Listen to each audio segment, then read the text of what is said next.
Hello, squirrels. Today's guest on Blind Squirrel Talk is artist and entrepreneur BB Webb. BB is going to speak about her beginning career in the arts and founding the beautiful venue Carl House located in Auburn, Georgia. She'll talk a little bit about the challenges and the important lessons she's learned running what has now become one of the most sought-after wedding venues in the Southeast. We know you'll enjoy meeting BB Webb.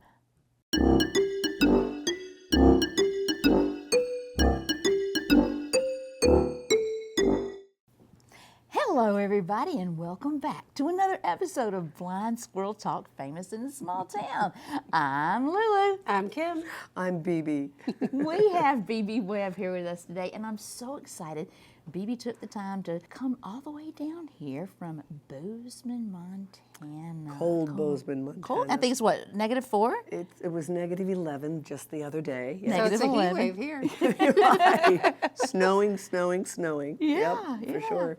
And I first met BB right here in Maysville, Georgia, down on the bench right outside the building. Maysville has never been the same since that day. Nor have I. That's right, that's right. And we have been together through the years ever since that Forrest Gump bench moment. Yes. And What has it been, 20, 30 years? How long? Not quite that long. It's 21 maybe, 21 years. Really? Yeah. Wow. Oh, Sean was 6. Yeah. Yeah. 21 years. Yeah. Wow. And I just get younger every day. 21 years, books later. Right. Yeah. And so we're happy that you're here today. Thank and you. y'all, I've got to just share this because this totally signifies our friend BB. I just have to read it. You probably can't see it. But anyway, it says, "The world is full of people who will go their whole lives and not actually live one day. She did not intend on being one of them." And that totally sums you up. It does. It does. It totally sums you up. So, as founder of Carl House in Auburn, Georgia, tell us about how that all came about, because we've both been to Carl House It's many gorgeous. times. Oh, thank you. Beautiful event Breathtakingly space. gorgeous. And I know from the inception, you had this concept and you brought it to fruition. How did that happen? Yeah. Well, I married a man, moved up to Auburn, Georgia, Winder area, and he had an old historic home. And I was dealing with a rental situation, and you know how tenuous that can be from time to time. But I kind of had this little aha where I thought, gosh, weddings are such a big deal. My background's in theater. I love putting on events. And I thought this could make a really beautiful event venue. And started doing some research before I even talked to my husband at the time into what it would take. Long story short, he had always wanted to do some renovating to the place, and I just had this vision of what an extraordinary, memorable event could be in a historic home, and we kind of put our skill sets together. He had the architectural vision based on what I felt we would need: a new ballroom, grounds, borrowed more money than two people should have been allowed to borrow back when you could. And the journey began, and a lot of learning, hiring and firing, and mistakes made, but you know, at the end of the day, we ended up doing, before I sold the company 8 years ago, we were doing about 130 unique weddings a year with catering and floral design and wedding direction. So it was more all-inclusive because we found that people wanted to go one place and have most of their needs met. So, you know, with some freedom to bring in other vendors if they wanted. But it was just an absolute joy and stressful, but just, it was a highlight in my life. Did you live on premises? Nope, I lived a couple miles away. Okay, I'm curious. Yeah. I've been to some event places where the owners try to stay there. It's just not doable. No, I needed the space to go home and just, you know, be with my dogs and chill out and then, you know, get back. It was fun. Yeah. And you've been to a lot of events with me there. A And lot of events there. I loved hosting some private events, and wonderful to have a chef and a beautiful service staff, and it was just, I love to entertain. And even in Bozeman, where I am now, I think I did 8 different events at my home this Christmas. Oh. Just wow. fun. Just fun to provide a nice atmosphere and a great experience for people. So from vision to your first wedding, how long did that take and what was involved in that process? Oh, that's a great question, Lulu. I think I got the idea 2002, and our first event was July of 2003. And in between that time, that's we pretty totally fast. gutted the house, the grounds. And I remember this is where I really learned about the power of positivity, because people were saying, you're not going to get the full loan in time because we did borrow so much money. We had rains in the spring, and the contractors couldn't get work done. And I remember everybody, oh my gosh, you have to already start booking the weddings because the loan was going to come due, in. And people were, you're never going to get it done in time. And I just thought, no way, I can't listen to this. So I just, I'm not listening, la la la la la la la la la la la. I would envision and do these meditations of I see it being, and I did have to have one wedding at another place, and I helped pay for that too, but because my word is good. But it was just envisioning and getting the right people and working like mad people to get it done. But actually, the contractor was putting one of the last nails in the wall when I had a wedding party coming in, and I'll tell you, that night there was some leftover champagne, and my husband and I really just said, okay, we deserve this. We're good. Cheers, baby. So it was really fun. Yeah, but a lot of challenges because we went through the 07-08 crisis and almost lost it all, or when you're dealing with a $42,000 septic issue and you've got 5 events that weekend. So. Oof. But I really learned, my background's in the arts, I learned to balance the artistic vision part with the business part. And gosh, Lulu, you of course were a major supporter of mine. Lulu, what am I going to do now? I'd call her in the middle of the night and freezers would break down or whatever. And you rally, you figure it out. She's always so positive. It doesn't matter the dilemma, we're going to find a way out. Yep. Well, that's part of the fun too. It's like, and I would ask my staff, I'd say, my team, if it could work, what would that look like? That's what you're hired. Don't ask me. I've only got so many solutions, but imagine if it could work. And then, and I have a great team. Yes. Yeah.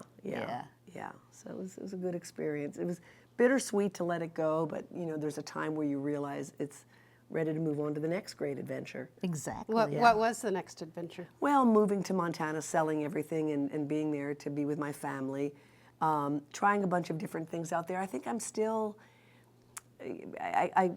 I'm still kind of not searching, but sorting through different ideas that come in, which one is going to really hold my interest and passion. And things change, your energy, and I don't mean in a bad way, but that was a time when, it was like endless energy, morning, noon, and night, and I don't want that same kind of stressors now in my life. But I still, really enjoy creative projects and being able to collaborate with other creative people. And I don't know, we'll just see what happens. I don't know. I did do a couple of plays, which I hadn't done in 35 years. Oh my gosh. There's a robust theater community in the Bozeman area, so that was fun. But, I'm just I have the opportunity to travel more now and to kind of just see what's going to capture my interest. I think you've got to go at it with the passion point. And I know with Carl House, I didn't know how I was going to do it. But there was just no doubt. I was on fire. It's like I will, and I think that when you get to a space and allow yourself to listen enough, it comes to you. So that's kind of where I am right now. Well, I think so many good things came out of Carl House, but one of the things was you wrote this book. Oh yeah. Yes. Build Your Business by BB Webb. Notes from the High Wire. Now, Notes from the High Wire, what does that mean? Tell us. Well, it's just when when you're running business and you're trying things new and maybe it's not your background and you're constantly balancing on a tightrope and you got to take chances and you got to try things and sometimes you're not right and sometimes people don't like you and you just plow through and you figure it out and at the end of the day you're there to really serve the customer at the highest level that you can. And there was times when I was so stressed. I was being just a lot of things happened over a project. There was misunderstandings, and I'm being sued. Payroll wasn't coming in, and all these different things. I remember crawling up my stairs to my house, thinking I am going to die. I'm having a heart attack. These stressors, but you figure it out, and then you ask for help, and you realize you've got a beautiful network and people to help you, and that you will figure it out, and you do, and it's. I don't know how people go into those kind of projects without some belief in something bigger than yourself. Call it God, the universe, angels, whatever, but I feel like I had angels, including you, Lulu, for sure, on every shoulder that when things happened and I thought, oh my gosh, however in my lifetime will I figure this out or get out of this debt? And you do, but you've got to have that positivity, and I used to call it possibility thinking. And when I forget, I remember a couple times you said, okay, BB, we're going to feel sorry for ourselves for 24 hours. Yeah. We're going to bitch and moan about it. And then let's get back to work, girl. We got stuff to figure out. And you do, and you go, we rallied and we did it. Yeah. And just so proud of that. So it was just a joy for me to found Carl. And I appreciate the new owner. He's not a big reader, he said, but he read my book. And he said, you did all the heavy lifting, didn't you? I'm like, you're darn straight I did. Thank you for seeing it and appreciating it. You set it up for him to come in and run it. Mm-hmm. Yeah, yeah. But everything was just, you did everything perfect. Oh. And anybody that's had a wedding at Carl House. oh, it's gorgeous. It's Yeah. just Well, phenomenal. to me, it's about that attention to detail and really listening to what's important to that client and doing your best to deliver. I'll tell you a quick story. Early on, when I was doing some of the sales, I was working with a couple, and the groom was very involved, and that's not usually the case, but he was. And she was very particular, and we're running through all these different options we could do. And she said, I really want tulle. You know what tulle is? The fabric is kind of, how would you describe Netting. it? Netting. Yeah. She said, I want it all over the house. And I said, this is before we did florals, and I said, your floral designer, I'm sure can do that for you for a little extra charge. And she goes, no, I want you all to do it. And I said, well, I'm sorry, that's not what we do. And every time she'd come in, she just seemed really unhappy. And I took the groom aside at one point and I said, I really want to please your fiancé, and I feel like we're just kind of missing the mark. And he goes, well, she wants you to do the tulle. do the dang tool. Do the tulle. And I went, priced out tulle. It was like $200. I covered that whole damn ballroom and the whole house. And inside, outside, there was tulle, big bow. And she was happy. She was elated. Yes. The greatest review, and I went, just listen better, BB. Aw. Yeah. One of those lessons of life. Oh, for sure. I think that's as humans, that's our biggest flaw, is not listening. Exactly. Yeah. Exactly. I'm guilty of it every day, but yeah, it's true. I can listen, but sometimes I don't hear it. Yes. You There you know, go. that's my thing. I feel like I listen, but sometimes I don't hear. And you've got to quiet that busy part of your mind down a little bit. It's so hard. That's one of the things I'm really working on in Bozeman before I take this next step. I want to be sure it's what I really want to do. There's less time ahead than there is behind at this point. So I want to make sure I make the right decision. I call it fourth quarter living. Here we go. We're in the fourth quarter now. And looking so good. We do look good for our age. I'm 84. Okay, well, speaking of that, though, you write books, you start businesses, you do everything. But tell us about your one-woman show. You toured the whole United States. Tell us about this. That was my first really wonderful adventure. I was an actress, and I went to undergraduate and graduate school for theater. Worked in between those study times with a wonderful mentor named Tony Montanaro, who attracted people who were interested in developing their own personal style of theater. And I always wanted to write a one-woman play. I was in love with the work of Ruth Draper, who died the year I was born. And but she would put on, in the 50s, these beautiful one-person shows. And I just thought she would change her whole demeanor, her voice, everything. She could play all these different characters, and I thought that was just mesmerizing. So in studying with Tony, he attracted dancers and jugglers and acrobats and mimes and clowns and musicians and all these people who wanted to do their kind of vaudevillian style of theater. And I went to him as an actress, and I just started writing these character sketches. And I realized that there were people who had influenced me and stories that I had heard that I thought would be fun to tell. For instance, one character was Miss Lacey. And Miss Lacey was a retired elementary school teacher she was found in the park, and she only spoke in rhymes. In fact, she first came out and she'd say, trot, trot to Boston to buy a cup of tea, trot, trot back to school, how happy we will be. Good morning, children. She talked to the pigeons. Good morning, children. So she, thinks that they're her little kindergarten class. And as she's telling these rhymes, you find out the story of her life, and that she was in love with Mr. Kephart, the principal, who thwarted her. Aww. And at the end, she gets her little purse out, and she brings a little expandable cup and pulls out a little gin, and your heart goes out. She's clearly has a little dementia, and she's covering her thwarted love, experience with a little gin. But so I just started developing these characters that filled my heart, and there was tragedy and there was comedy. There was another who was Cynthia, the summer stock actress, another one thwarted by her love, Jerome. There's a theme here. It was semi-autobiographical. And she comes out, very dramatic. She has kind of a 50s dress on and a big hat, and she's very dramatic. And she comes out and she goes, "Oh, damn. Damn, Jerome, if only you knew." It was so much fun. My love for you is deeper than an ocean. It goes further than the farthest sea, farther than the furthest sea. I mean, it's just one thing. It's just so fun to put these characters together. There was another one, Bonnie. Bonnie worked for the law firm of Bigger, Better, Badler, and Better. Everything was alliteration of B's. And you find out in the middle of this, she has a boyfriend that she likes a lot, and she's talking to her girlfriend, and she's, or the coffee guy comes off 2 coffees, one with cream and sugar, blah, blah, blah. I mean, all this fun play on words, but she's doing a million things. And in the middle of this all, there's people who are being very rude to her, and at the end, she ends up just not accidentally like hanging up on somebody. And her one friend's on the other line, she goes, "Martha, I think I just quit my job." So it's kind of, yay, because it's just not a good situation. So, and then I put in between it, I wrote a few songs because the main character was Ruby. It was called Through Ruby's Eyes. And Ruby was a traveling singer, songwriter, and she starts off in country western where she sings a song called The Kitty Litter Blues about a cat whose master left her, another theme.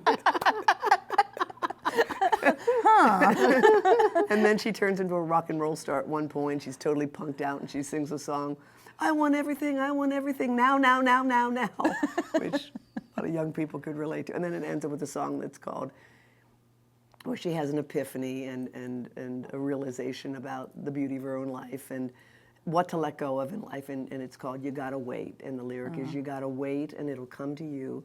Be patient too, it's all right, it's okay.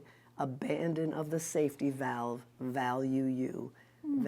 So it was just the story of someone, coming to appreciate and love themselves in their life and to let go of the things that weren't serving them anymore. And the people. So it was fun. So deep. And so true. Wow, it was fun. Another character was, her name was Faith. And this is back in the 90s when I was doing this. And Faith taught aerobics over the radio. Oh, and one time actually I had a tour in Hawaii. Very romantic. I thought I was going to get to perform in theaters while I'm in the local prison. And I remember I get in, and I wasn't going to do the whole play. I was just going to do character sketches. And I had at the time, when I was on stage, because I changed costumes, I had a unitard, and then I wore a dress on top. But I thought, well, I'm just going to do the different couple sketches. And I go in, and nobody's there. I'm supposed to perform in the cafeteria. No one's there. And so I go into where they're all watching soap operas, and I said, I'm here. I'm here, ladies. They're like, who's that? Anyhow, I got about 15 people coming in. I'm like, this is rough. Show business is so romantic. But anyhow, this is what I had to do. And I was doing there's a guard in the back, and there's the ladies, and I'm doing the different sketches, and they're with me, and they're laughing. And I know the places that are funny and the parts that are serious. And at one point, I get to and I'm just wearing my regular dress. I didn't have the unitard because I wasn't going to be changing on stage, just wearing the dress. And I get to the place where I'm doing Faith, and she's doing the aerobics, and then she's making comments about, you're kind of revealing her mental state, and she's clearly got some stuff going on, and it's kind of under her breath, and there's a part that I'm coming to that is really serious, and you realize she's probably got an eating disorder, and she's got some things going on, and I mean, the audiences in the past would get so quiet, so I'm doing that, and it's while I'm doing the exercise, the da-da-da-da-da-da-da-da-da-da. And all of a sudden I see this guard in the back kind of grab her gun. I'm like, what is up? And everybody's laughing. This is the serious part. I look down, and my dress had gone open. I didn't have my unitard, but I had my brassiere, and some things were showing, and dancing. And I thought, I will never live this out. We like this lady, bring her back. Life is humbling at every turn. Did they bring you back? Did they bring me? No, they did not. Would you have gone back? No, it smelled of old casserole in that cafeteria. Casserole. Oh, well, you've definitely seen a lot. Oh, gosh. You have seen a lot. There's lots to write about. There's no shortage of material ideas, yeah. So that was all the characters in your play? Yeah, I think that was it. The 3 songs and the characters. Yeah. And, you know, alluding to other ones like the husband, Billy Bob, who when she sang the Kitty Litter Blues. I just read through it recently. It was so long ago, but it was kind of fun. It's like, where did this stuff come from? Do you remember the words to the Kitty Litter Blues? I'd love to hear them. Maybe a little. And I'm sorry, I've got a little cold here, but my master left me, I got the blues. Kitty litter gone, house smells like poos. My master left me, I got the blues. Blues, blues, kitty blues. It's a top tenor.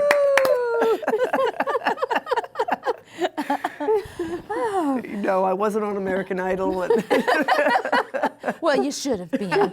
And you know what? And shame on American Idol for not getting BB Webb. There you go. Well, there's things you look back on and you go, I did that? Oh my goodness. It's okay. Well, this story came about, I was a new step parent. I was in over my head, 3 beautiful children. Tom was a great husband and father, but I was clearly out of my depth. And this is called The Children's Storm. With all respect for my lovely stepchildren. As a new stepmom and first-time wife, I've grown accustomed to the anticipation-filled calm before the children's storm. My eyes dart out the window for signs of Sam's Bronco turning into the drive whose entrance is 800 feet away. Headlights, a harbinger to the chaos I'm not sure I can embrace. I almost hear circus music as I see his lights, visions of toys, games, papers being thrown from bookshelves as if from some poltergeist fill my mind. Food jettisoning from the fridge, peanut butter oozing at abnormal speed down cupboards with a life of its own. Fingerprints, a Rand McNally of childlike enthusiasm, tantrums, and abandon. My need to control tightens. My stomach freezes and my face belongs in the wax museum. Immobile, I wait, tick-tock. Tick-tock. The dogs sign the next warning. My scouts signaling my impending danger. They begin to howl, knowing as I do that our peaceful haven soon will be transformed. They begin running in circles on the porch, nip at each other with the eager anticipation of their playmates. Rumble, rumble, rumble on the stone drive, creak of Sam's old Bronco doors, aching from the force of being open. One more time, and all at once a cacophony of birds chattering, magpies arguing, the sound of cymbals as the doors crash closed, and Sam hollering, "Leo, shut the door." Leo, in his customary 3'4" 4-year-old retort, "It was Jason." Bonnie, who escapes the Bronco first, her curly red hair a pogo stick of color, bounces out the car door, leaving book bag, pencils, and papers flying like crows scared by an oncoming tractor. Jason tumbles out the side closest to her house and passes Bonnie with a swift dodge to the left, then the right, making her teeter off balance. The unforgettable whine sings out like a lighthouse beacon. "Jason, move, Daddy." Her book bag, puffy with keychains and stuffed toys, bounces on her shoulder as she leans to the left to regain her balance. Jason clips past her to the left, around our newly planted dogwood, his same height. It bends and springs back, a lucky survivor. Gazelle-like, he moves up the 3 porch stairs with one jump and into the front door with hinges flung wide, as though they might spin like the revolving kind at Macy's. Through our walls and back again, another turn. Bonnie is a moment behind, her 10-year-old body somersaulting through the front door just behind her competition. Book bags, shoes, and papers fly north, east, and west. Bonnie high jumps a chair to the kitchen, pulling down chips, cookies, toys, tops are open, contents spilling. Jason, with hair tossed to the side, flips on the TV with Olympic speed while simultaneously landing in the blue chair, a puff of smoke rising, a dirty sneaker flung to one side, a boom of high-pitched vibrations, background crashing, the sound hitting each wall of our home like a World War II bomber with an ability to penetrate through accuracy and speed, deadening all senses, surely cracking all fragile champagne flutes in the cupboards. Leo trails behind, moving as fast as his little body will take him. He's forever curtailed as he falls over his forever dragging shoelace, bam, onto the gravel with an instantaneous bellow heard round the world. Wah! The deer in our forest take cover. The birds levitate in unison. I'm bleeding. I'm dying. Sam, unfettered by this ritual, pulls Leo up by the arm to inspect the damage. No blood in sight, just a feather of torn skin. First, a pitiful sob. I get the blue chair. Gone in a flash, he demands, Jason, it's mine. Not even in the door yet, Leo, the youngest, quick to anger, willing to forget his near-death fall, shouts with eyes bulging, forehead crimson for Jason to give him his chair, which he claimed yesterday was his. Sam loosens his hold as Leo wiggles to freedom and scurries through the front door, a ferret out to kill. With Mighty Mouse speed, he pounces through the door to the now settled Jason, who has both hands full of Oreos, the creamy white filling already being scraped from the dark cookie. With the swift twitch of his elbow, a practiced move, Jason flicks Leo to the floor with no more effort than he would swat an annoying fly. Skillfully, he does so without disturbing one scrape of the cookie. A louder, wah, Daddy, make Jason give me the chair. It's not fair, it's mine. Sam, already headed out to the Bronco to collect the strewn pieces of wreckage, shouts back as he ambles without turning his head. Leo, stop arguing. Jason, give him a seat with you. He is as calm as a monk in meditation. Oh, my head spins. I grasp the door frame to keep my balance. My home is invaded. My sense of self lost in the din, the movement, this merry-go-round set at warp speed. Who are these people? Even the dust is scattering to take cover. The dogs are in from the back porch, now adding to the mix of circus, rodeo, amusement park backdrop. The pictures on the wall hang askew. Or is it my brain jumbled in the wake? The instant transforming of my peaceful space. An atom bomb would be more gracious. Peering the wreckage from the safety of our bedroom, I make a fast getaway to the bathroom so as not to be discovered.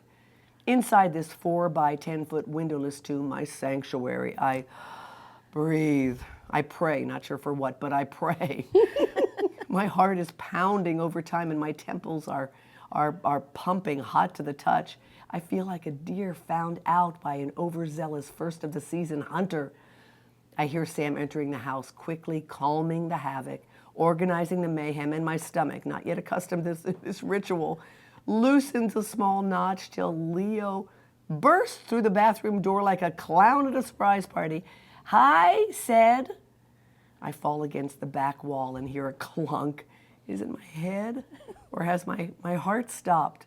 Having already forgotten his recent tumble on the gravel and his adamant need for the blue chair, he smiles with all the pride of a newly pinned commander and reports, I have to drop a few friends off at the pool. My eyebrows move high on my forehead. I can't move. I make a play at normalcy, attempt to slip on my loving adult face and demeanor, while the child that is me silently screams, shakes, bellows, space. I want my space. Leo, in his meltingly sweet and infectious manner, bursts, will you help me wipe? My breath sinks like an elevator to the lowest floor as I sigh audibly, breathe again as he waits for my response. His little fine red-haired head is upturned and at an angle.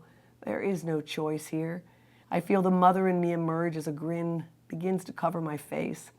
The heat has left my temples and fallen to my chest. My heart is a hot ember. Of course, Leo. Of course, my baby. Call me when you're done. As I begin to turn, I can feel the air re-entering my lungs. I start to leave, then turn as Leo heads to sit on the john. I'm so proud of you, honey. his little pants down to his ankles, a grin from ear to ear, our eyes lock, and I wonder, how on earth did I get here? Oh, Wow. How did we get here? Day by day, right? Yeah. And here we are, 21 years later. 25. 25 years later, after the Forrest Gump bench right downstairs. Oh, that, yes. 21? Yeah, 21. 21 years later. Yeah. Here we are. friends, Still. true friends. Yeah. Blind squirrels. Blind squirrels. Cheers. Clink. Even a blind squirrel finds a nut every now and then. So true. Well, thank y'all so much for tuning in to another episode of Blind Squirrel Talk, Famous in a Small Town. We thank you so much, BB, for joining us. And you know what? We have to have you back again. I We would have love to. come back. We Yes, have to. You're it'd so be much fun. fun. It's been lovely. Thank you, Kim. All Great. right. Thank So you. I'm Lulu. I'm Kim. And I'm BB. See y'all next time. Bye y'all.